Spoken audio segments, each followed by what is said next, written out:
Hello, I'm John Lampy from Green Shoots. I'm here to talk about techniques to deal with invasive grasses like reed canary grass. This video focuses mainly on controlling invasive grasses in wild areas like prairies and forests. However, the same techniques can be used in horticultural settings. If you are controlling grasses in your lawn, check out our video on killing orchard grass. What you see here is the typical situation confronted by people managing wild areas. Invasive grasses like reed canary interspersed among desirable native plants like monarda. How do you kill the reed canary grass without killing the monarda? We'll give you three different techniques in this video.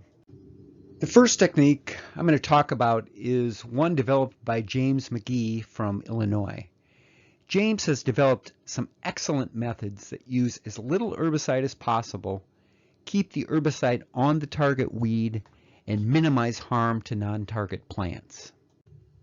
For his applications to reed canary grass, James used a solution with 4% glyphosate active ingredient. This is a typical strength for foliar applications of foam herbicide. If you have a bottle of glyphosate concentrate with 41% active ingredient, then you would add the amounts shown here of water, blue foaming agent, and herbicide concentrate to get a mix with 4% active ingredient. James uses a wiping technique with rubber gloves.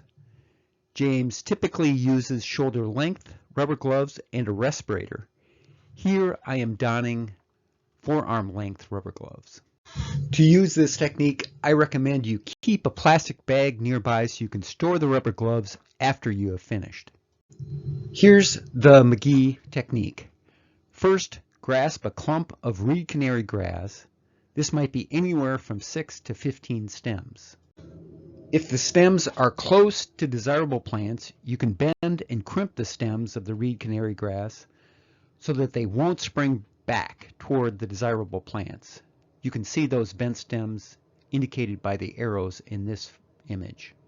Next, dispense the foam into the clump of grass and the glove holding the clump of grass. Finally, lightly massage the foam into the mass of stems. You don't need to cover much of the stems with herbicide. James found that he only needed to cover 3 inches of the stems to get good results. As you can see from this close-up, the massage of the foam herbicide with a glove really dispersed the herbicide well amongst the different stems. This is a small patch of reed canary grass that was treated with the McGee method.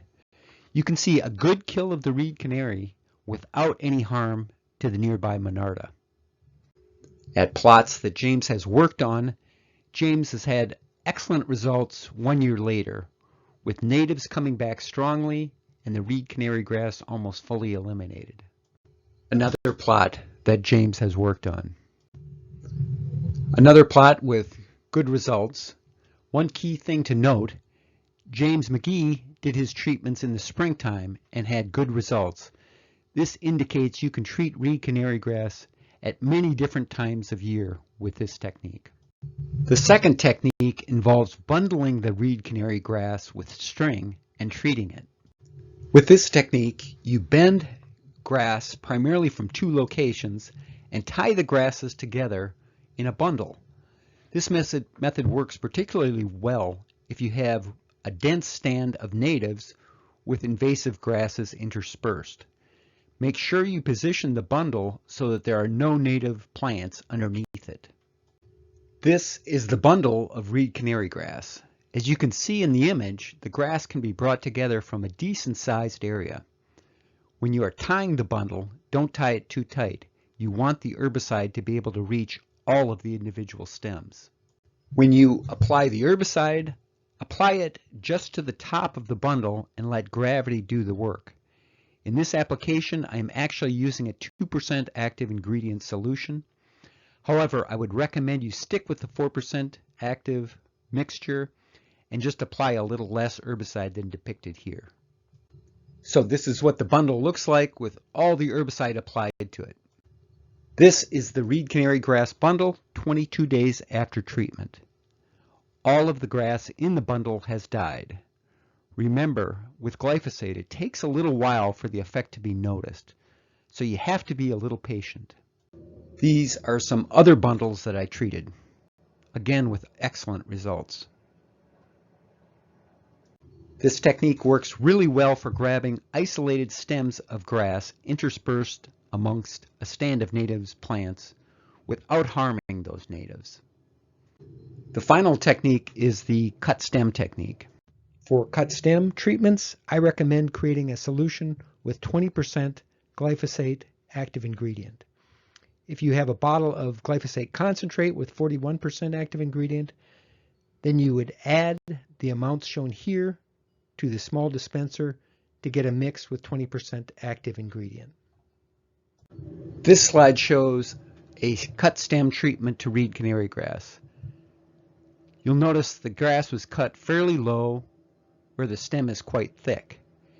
You only need to place a small dollop of foam on each cut stem. Which method should you use for your invasive grasses? That, of course, will depend on the particular situation you are dealing with. The McGee method is precise and fast. However, you do have to be careful when dealing with the herbicide on a glove. The bundle method is super precise and works great on grasses interspersed with natives. However, this method is probably the most time-consuming. Finally, there's the cut stem method, especially if you have already mixed a 20% solution for cut stump treatments. This is a good method for dealing with a small patch of invasive grasses.